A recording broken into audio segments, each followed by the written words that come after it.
welcome back to another video. Now, I'll be the first to admit that it's been a little while since we left off with our last video. But with the summer solstice finally behind us, we've officially reached our summer season. This time of year, while it's still early in summer, we enjoy a little reprieve from what is for us an extremely busy spring. You see, our summer garden hasn't quite yet begun turning out buckets of blooms, and thankfully by now we've hashed out most of the work that's needed to be done early on in our growing season, and we've fallen back into a more normal pace. I sort of love how this bit of waiting gives us a moment to sort of catch our breath as we transition from one season to the next. With this bit of extra time, I'm excited to be able to finally settle down and share more of what we've been up to. I'll be honest, these past 2 months this channel has definitely felt the neglect. While I absolutely love being able to share what we do, I've definitely felt pulled from all sorts of different directions. As the projects that we take on feel increasingly large, I'm more aware that I haven't yet found that magical rhythm, that makes sharing on here in real time feel easy. Now don't worry, these videos are not going anywhere anytime soon, and I'm grateful that you continue to stick around despite my sometimes sporadic upload schedule. So spring for me is always equal parts exciting and stressful.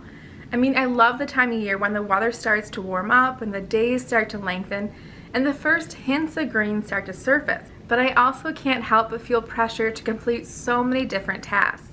There's so much work that has to be done in the spring so that we can ensure a beautiful and bountiful harvest come summer and fall. And I often feel that if I don't get the spring season just right, well, it can leave me feeling a bit frazzled for the rest of the year. Now, you guys often see the pretty pictures of the flowers that result from the work that we do in the spring. And so in this video, I thought I'd share a more detailed look of what our spring actually entails. So if you're ready for it, let's go.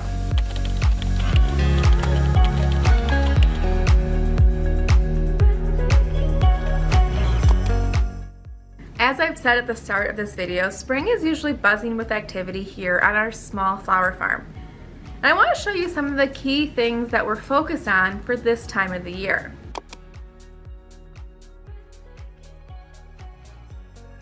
So out of all the flowers that bloom throughout the entire year, spring flowers are some of my very favorites to enjoy. In fact, it's flower varieties like ranunculus and peonies and tulips that first attracted me to flower farming in the first place. Now, in years past, we haven't always had the biggest harvest of flowers come spring. Despite spring blooms being some of my absolute favorites, spring has always been, for me, one of those seasons that I've shied away from. Now, understand that I'm just sharing my experience, but spring crops, well, they've always felt a bit riskier, especially when compared to fast-growing summer annuals that are grown from seed. Spring flowering bulbs like tulips and daffodils, well, they can require a higher initial investment. Spring perennials like peonies can take time to establish and profit from, and even hardy annuals, despite the fact that they can grow from seed and can tolerate cold, their unusual timing can sometimes make them feel like a challenge to grow. This year, however, I finally felt ready to take the leap into spring flowers, and so a good portion of our spring has been dedicated to harvesting these flowers, like those tulips that we planted this past fall. Now, I shared more about our tulip season and our decision to grow tulips in bulb crates in this previous video here, which I'll link in the description box below. And if you're curious about the specific tulip varieties that we grew and loved this year, well, I'm currently working on a video to share with you all the specific details.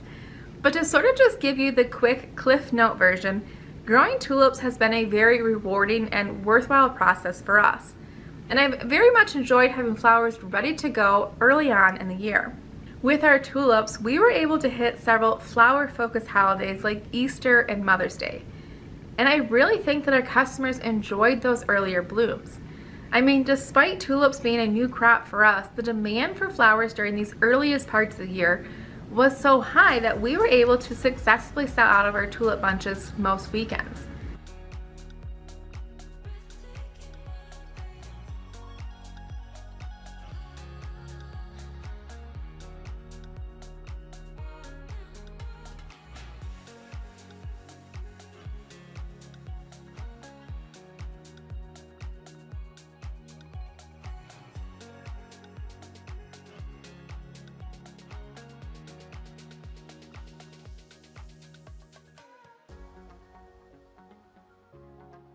We also spent a good chunk of time harvesting our ranunculus this spring.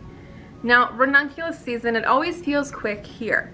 I mean, I don't grow ranunculus undercover like a lot of flower farmers do, and so our flowers tend to bloom a little later than most other growers.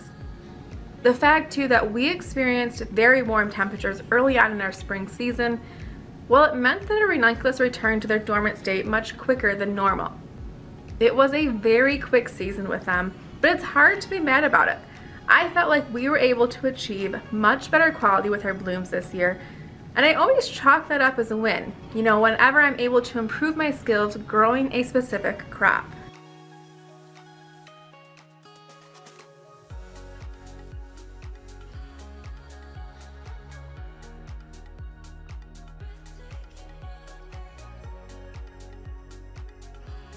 Now, if there's one flower that always signals spring to me, that is the daffodil.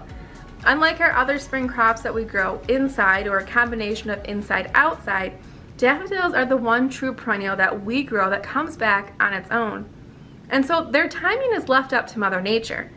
And it's always fun for me to watch and wait in anticipation for when our daffodils peek above the ground and begin blooming in abundance.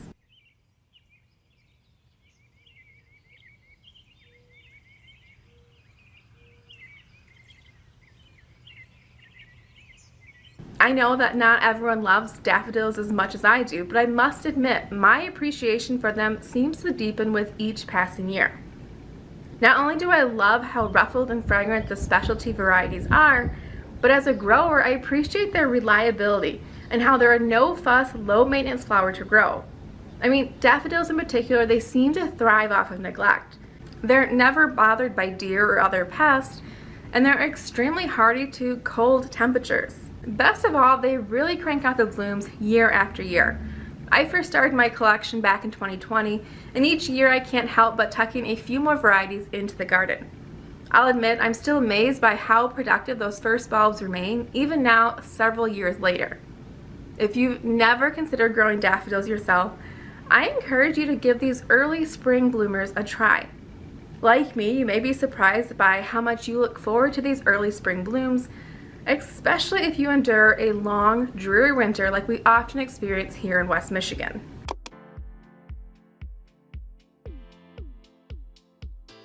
While I'm very much focused on the current season and what's in bloom now, it's normal for my mind to be thinking ahead to the next seasons as well.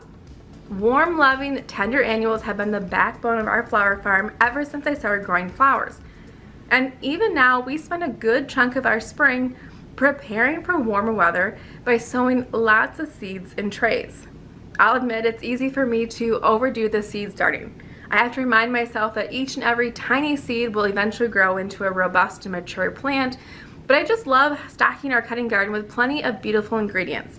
You know, old-fashioned favorites like zinnias and cosmos, plenty of textural ingredients like straw flower and celosia, and a variety of fragrant herbs to act as greenery. The seeds that we sow now in the spring is what will supply our flower subscription customers with garden-inspired bouquets throughout the entire summer season. To sort of give you a feel for our specific timeline, know that our last frost is typically in mid-May. Even so, I do my best to not rush the seed starting process. The majority of our seed trays actually get planted in late April through early May. And the reason for this is because I've learned that demand for our flowers is often higher in late summer. You know, families tend to be busy with vacations and other commitments in July when our summer flowers would typically start blooming. And to match our flower supply to our flower demand, I've learned that it's better for our garden to hit its stride in late July and early August. My goal is to never have the first flowers of the summer season, rather I aim to have a garden that continues to produce well up until our first fall frost.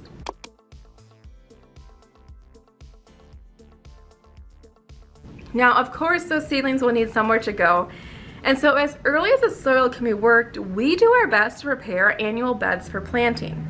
Our annual field is a blank slate every spring as we tear down the entire garden in the fall.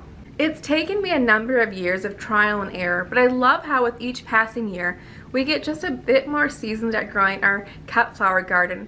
And I'm feeling more confident that we're finding the best configuration that works based off of our needs.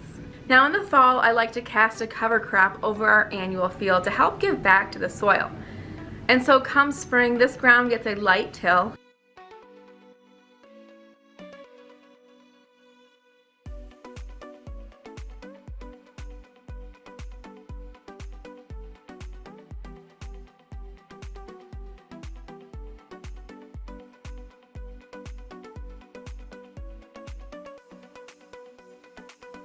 And then we lay a combination of plastic mulch for our garden beds and landscape fabric in our walkways.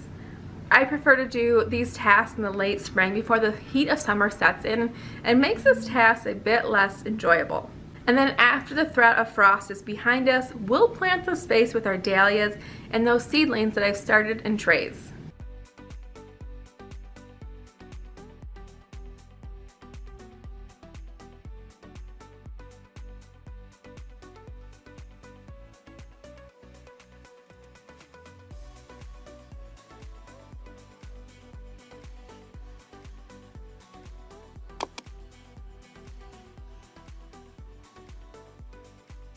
Our annual field isn't my only area of focus in spring. Pumpkins and potted mums are two crops that we grow that help extend our season so that we can bring in sales well into the fall, even after our first frost wipes out our annual flowers in mid-October.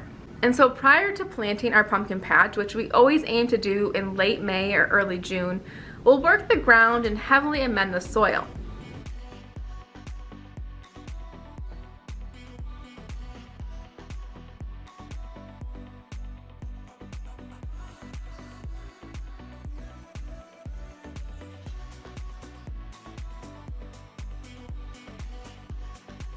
Now this spring in particular, it has been an incredibly dry season. There's very little moisture in the ground, as evidenced by the dust clouds that you can see here.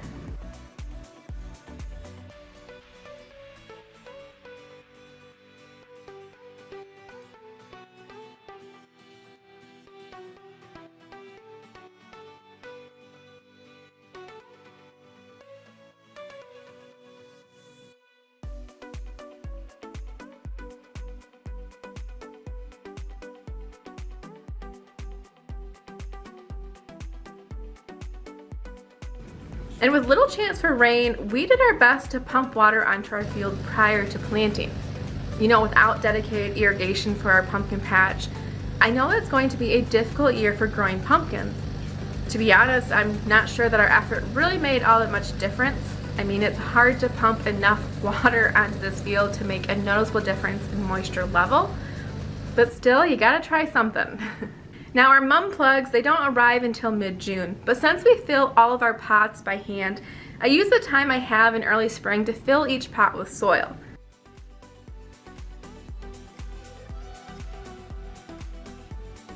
I also fix any existing irrigation problems, and I set up new lines with additional pots that will be growing this year.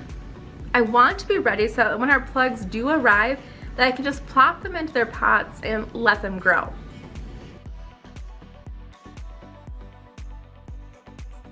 I'll admit I find it extremely satisfying to knock this task off my to-do list in the spring. Once our mum plugs get potted up, this project is fairly automatic. And other than regularly scouting, to prevent problems, I feel better knowing that I more or less just let the plants do their thing and grow. And there you have it. That's a look here at our spring season. Now, it's not always the most beautiful time to tour our space, as it's honestly just a lot of dirt. But I absolutely love sharing with you the way that things are now. The sort of before shots that give you a little perspective into just how much transformation can happen in a short period of time. Now, if you'd like to keep up with more updates on the different tasks that we do as the seasons progress, you're going to want to head over to our blog, and I'll link it for you in the description box below. But there that you'll find that I've been sharing sort of monthly updates with you, detailing our different areas of focus. I've also been sharing with you what's in bloom each month so that you can sort of get a feel for the natural rhythm of our seasons. And then within each post, you'll also find a section where I share some of my favorite things or sources of inspiration. For instance, in our May farm update, I shared with you the book that inspired this mini spring installation that I had displayed at our flower stand earlier this year.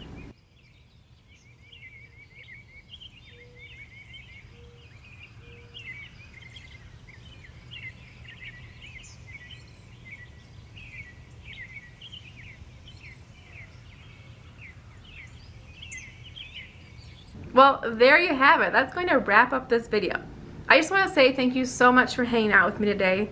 Before you go, if you could give this video a thumbs up and hit that subscribe button, I'd really appreciate it, as it does help us out. Now, as always, I can't wait to see you in the next video. Bye, guys.